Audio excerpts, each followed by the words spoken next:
3 nights ago, your cat walked past its water bowl, jumped up onto the kitchen counter, and started licking drops from the faucet. It was telling you something. Cats rarely drink from a bowl just because it's there. This is physiology that was determined tens of thousands of years ago, long before plastic bowls and dry kibble existed. And if you don't know what it's telling you, you'll spend years setting out a full bowl and years watching your cat walk past it. I'm a veterinarian with many years of practice. What your cat does at the faucet is something I see in the clinic every week. Cats descended from desert hunters. Their ancestors got almost all their moisture, not from water, but from the bodies of prey. Mice, birds, lizards. The moisture content of a wild cat's natural diet is around 70%. Thirst as a bodily signal is far less developed in cats than in dogs or humans. A cat simply doesn't respond to dehydration as quickly as we do. The modern domestic cat inherited that weak thirst drive. But its diet has changed. Dry kibble contains 7 to 10% moisture, the gap between how much fluid the body needs and how much a cat will seek out on its own. That gap the cat doesn't feel. It simply doesn't want to drink. And while it doesn't want to, its kidneys gradually adapt to working under chronic fluid deficit. The consequences accumulate over years. Concentrated urine raises the risk of bladder crystals and kidney disease. Chronic kidney disease, CKD, occurs in roughly 40% of cats over 10 years old. In cats over 15, in 80%. That is the prognosis for most cats that live to older age. And unlike many diseases, CKD develops silently, without pain or obvious symptoms, until the kidneys have already lost a significant portion of their function. When an owner brings in a cat with late-stage CKD, one of the first things I ask is what it eats and how long that same water bowl has been sitting there. The answer in most cases is identical: dry kibble and a plastic bowl on the floor next to the food dish. Not because owners don't care, but because nobody explained to them that it matters. The good news: hydration is one of the few risk factors you as an owner can genuinely influence. With ordinary decisions at home, there are several signs that a cat isn't drinking enough. The clumps in the litter box have become drier and smaller. The cat seeks water in unusual places: the faucet, a glass, the aquarium. Or the opposite, clumps have become larger and more frequent, which can signal that the kidneys have already begun compensating by increasing urine volume. Another marker is the skin at the scruff. If you pinch and release it, it should return within a second. If it's slower, the cat may already be dehydrated. And this is important. If a cat has suddenly changed its drinking habit, started drinking much more, or stopped entirely, don't wait. This is a reason to see a vet, not a reason to try home solutions. The first and largest problem is dry kibble, not less moisturized food. A fundamentally different type of nutrition from the standpoint of fluid balance. When a cat eats exclusively dry food, it tries to compensate by drinking more from the bowl. But the compensation doesn't work. One clinical study found that even when cats on dry food drank 6 times more from the bowl than cats on wet food, their total moisture intake was still 30% lower.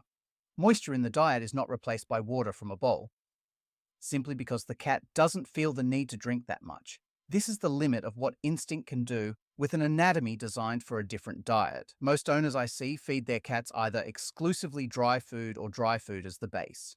Royal Canin, Hill's Science Diet, Purina 1, all of these brands in dry form contain 7 to 10% moisture. If the bowl is always full of kibble and always refills automatically, your cat may eat for years without getting the fluid it needs, while appearing completely healthy until the first blood panel shows otherwise. Here's what I recommend. Add wet canned food or pouches, at least as part of the diet. Wet food contains 70 to 80% moisture and rebalances things passively, without any effort from the cat. A full switch to wet food is optimal. If budget or logistics don't allow it, one wet meal a day already changes the picture. Hill's Science Diet, Royal Canin, and Purina Pro Plan all have wet food lines available on Amazon and at Petco. If your cat is over 7 years old, this change becomes a priority, not an option. The second problem is where the water bowl sits. And here, common sense runs directly against feline physiology. In nature, a cat never drank water near its prey. A carcass decomposes and contaminates nearby water. This association is encoded at the instinct level. Water near food is potentially dangerous water. This is exactly why most cats ignore the water bowl that sits beside the food bowl or on the same mat. The smell of food in the air is already enough of a signal to suppress the drinking reflex. But my cat drinks from there just fine. I hear this often. Some cats do adapt, but most drink less than they could, simply because the placement of the bowl blocks the drinking reflex. This isn't visible immediately, but it becomes visible in the litter box over time. The standard setup in most American homes is 2 bowls side by side, or a double-station feeder labeled food and water station. These stations are convenient for the owner and sold in every pet store. For the cat, they mean the water is always within the smell zone of food. And instinct says don't touch it. Do one simple thing. Move the water bowl to another corner of the room or another room entirely.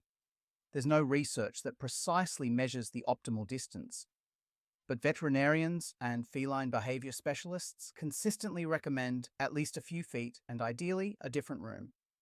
Try placing one bowl in the kitchen and another in the living room or hallway, separate from the feeding area and separate from the litter box. More access points to water in different locations means more chances the cat will drink simply because it was passing by.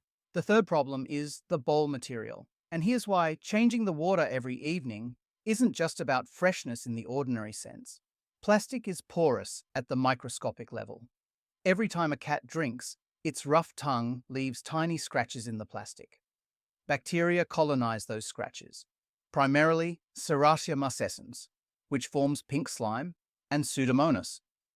They build a protective matrix, a biofilm that regular soap washing doesn't eliminate. A cat detects the smell of biofilm long before you notice it. This is why a cat may ignore a full and clean bowl.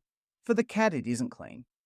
What looks like a quirk is actually a response to a real smell. Brightly colored plastic bowls are the most common choice in American pet stores and on Amazon. They're cheap, light, and convenient, but a plastic bowl, after a few months of use, is a chronic source of biofilm, even if you wash it regularly with soap and a sponge. Visually, it looks clean. Microbiologically, it isn't. I've seen cats that started drinking normally immediately after the owner simply replaced a plastic bowl with stainless steel, without any other changes. Replace plastic with stainless steel or food-grade ceramic, without cracks or chips. Stainless and ceramic have no pores, can be washed in the dishwasher at high temperature, and don't accumulate bacteria in the material's structure. If a ceramic bowl develops a crack or chip, replace it. Damaged glaze behaves like plastic. Wash the bowl every day. Each evening, rinse, fill with fresh water, put it back. This habit takes 30 seconds and is one of the simplest things you can do for your cat's kidneys. The fourth problem is still water. A cat at the faucet is behavior preserved from the wild state. In nature, still water is potentially stagnant, contaminated, dangerous. Moving water is fresh, oxygenated, safe. This signal's encoded at the instinct level. Some cats respond to it more strongly, others less. But most cats respond to the movement and sound of water even when they're not particularly thirsty. Moving water activates interest where still water doesn't. Does a fountain give a clinically proven increase in water intake? I want to be honest with you here, because the answer is more complicated than advertising claims. The popular figures of 20 to 50% more come mostly from fountain manufacturers, not independent clinical research. Controlled studies on healthy cats haven't shown a consistent intake increase across the population as a whole. Some cats drink noticeably more from a fountain. Others respond with indifference. We can't know in advance which your cat will be. And that's worth knowing before buying. But ISFM, the International Society of Feline Medicine, recommends moving water as a practical tool for cats with sick D, and in my practice I can confirm that. CatIt, PetSafe Drinkwell, and PetLibro fountain lines are widely available on Amazon for $25 to $60. Plastic fountains have the same biofilm problem as plastic bowls. The pump and interior walls accumulate slime quickly, especially without weekly cleaning. For long-term use, I recommend choosing fountains in stainless steel or ceramic, even if they cost more up front. If a fountain isn't right for you, change the water completely every evening. Don't top off the old water. Pour it out and refill. The motion of your hand filling the bowl, and the fresh smell of new water work better than water that has been sitting since morning. If your cat specifically reaches for the faucet or your glasses, a fountain is worth trying. If after 2 weeks the behavior hasn't changed, don't persist. Not every cat responds to moving water the same way. There's one more tool I want to mention separately, because it has a real clinical basis, and I think cat owners should know about it. Purina Hydrocare is not plain water and not a cat juice. It's a liquid supplement based on osmolytes, organic molecules that regulate water balance at the cellular level. The main components are glycine and amino acids from whey protein. Osmolytes increase the osmotic pull on fluid in intestinal cells, which increases how much water is absorbed from each drink. This changes how much of what's consumed is actually taken in. Studies published in 2018 and 2019 in the American Journal of Veterinary Research found that cats offered Hydrocare as a third bowl alongside food and plain water consumed on average 27% more fluid per day compared to a group on dry food and water alone. Urine volume increased, and urine-specific gravity decreased, a direct marker of better dilution. The effect persisted throughout the observation period, not only in the first few days. I want to flag something important here, because I think you have the right to know.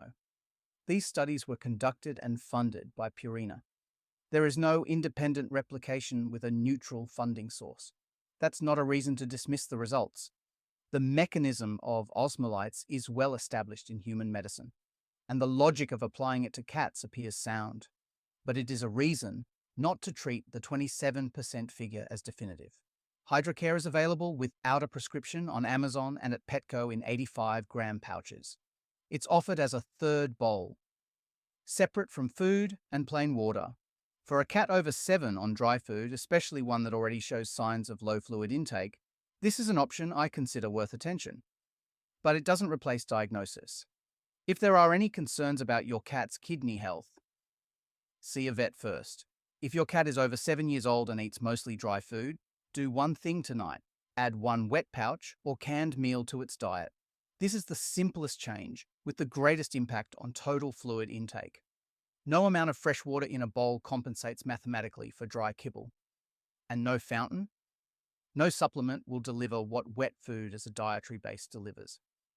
After that, move the water bowl away from the feeding area, replace plastic with stainless steel or ceramic, and wash the bowl every day. If the cat actively reaches for the faucet, try a stainless steel or ceramic fountain. If the cat is over 10 or already has a CKD diagnosis, talk to your vet about Hydrocare as an additional hydration tool. Remember one sentence: a cat doesn't drink enough not because it doesn't want to, but because evolution never taught it to want to.